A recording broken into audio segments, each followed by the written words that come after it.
We came out of the White House not only dead broke, but in debt. We had no money when we got there, and we struggled to, piece together the resources for mortgages, for houses, for Chelsea's education. It was not easy. Well, we already know that wasn't exactly true. And now a new report finding that former President Clinton raised millions giving speeches in foreign countries while his wife was Secretary of State dealing with some of those same countries. Mike, isn't that a conflict of interest? David, it's a huge conflict of interest, but we shouldn't be surprised. Bill and Hillary are the king and queen of sleaze. We learned this when he was president and she was holding those secret and illegal health care meetings. We learned it with cattle futures, where she deceived the public, how she made a big profit there. She's done it with Boeing here when she was Secretary of State. This shouldn't be a surprise to anybody. All right, Rick, they file joint tax accounts, okay? It's the same pot that the money is going into. Doesn't that mean that when he's raking in millions, perhaps because of his influence with her, that's a conflict of interest? Well, yeah, but you got to look at, first of all, it was not mostly him raking millions. It was the Clinton Foundation, and there is a big distinction. There was an agreement. It was both, by the way. Well, we have a chart of all the money he was making in speeches. I have not counted it's a lot of cash. Money from the speeches, but I do know that in this instance, it was mostly about the foundation. I also know there was an agreement reached in writing when Hillary Clinton became Secretary of State that set up an ethics situation for just this.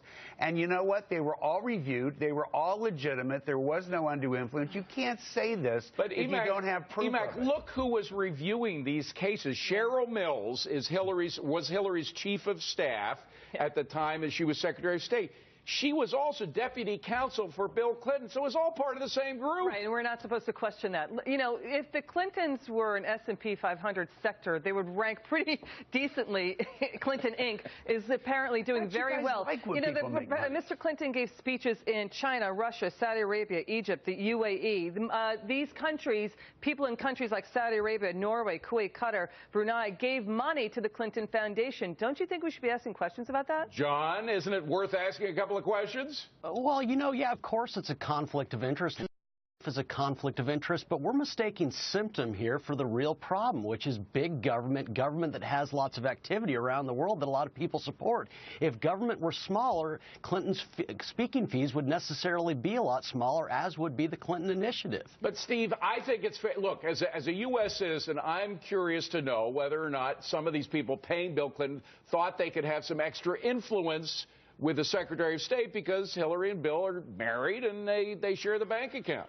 Well, I'm sure that's what they thought, but if they thought that, they were severely mistaken, not because of ethics, just because Bill will take the check and then go on to his next speech.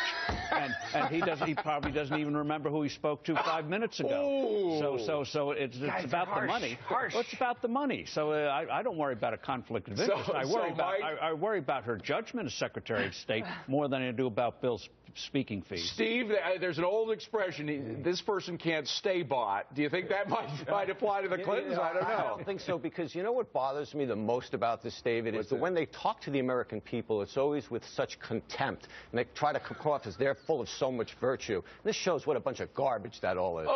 Okay, I think